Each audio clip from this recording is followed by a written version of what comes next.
57gold.com, Scottsdale Gold and Silver Exchange. Gary Cubetta back with another program, and we've got today Harry Dent from your latest book, The Great Depression Ahead, H.S. Dent, the H.S. Dent Method. Harry, pleasure to have you with us.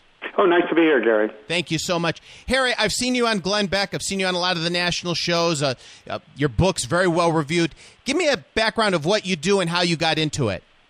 Well, I got into this not as an economist. I studied that some in college, but didn't feel like it was leading anywhere. I was a business consultant after Harvard Business School and consulting to Fortune 100 companies, and then I started doing the same type of strategic consulting to smaller companies and new ventures who were capitalizing on the young new baby boomers back in the early 80s. So I just naturally started studying the baby boomers and demographics and technology cycles. And next thing I knew, I kind of came up by the late 80s with a whole new theory of economics that generations go up predictable spending cycles, and then, of course, they slow into retirement.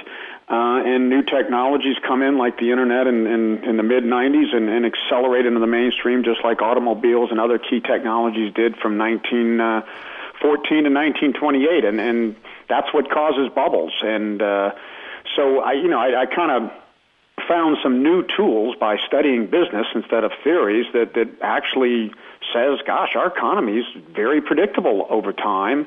Even back in the late 80s, we said, the baby boomers are going to peak in their spending between late 2007 and early 2010, and we're going to see a long, extended downturn, just like we see every 39 to 40 years. We saw this from 1969 to 82 and 1930 to 42. So this happens regularly. Generations spend, and then they don't. So that's how we come at things. And, of course, we study credit and debt cycles, because that's very important, particularly in a time like this. That's probably the biggest theme. Not just the baby boomers slowing here, which they will, and which means this stimulus is not going to work over time. But the biggest story is, man, housing doubled and tripled in areas in 5 years. Credit tripled for consumers. I mean, incredible credit bubble, greater than the Roaring '20s or even the '80s in Japan. And we're going to be fighting the deleveraging of this for years.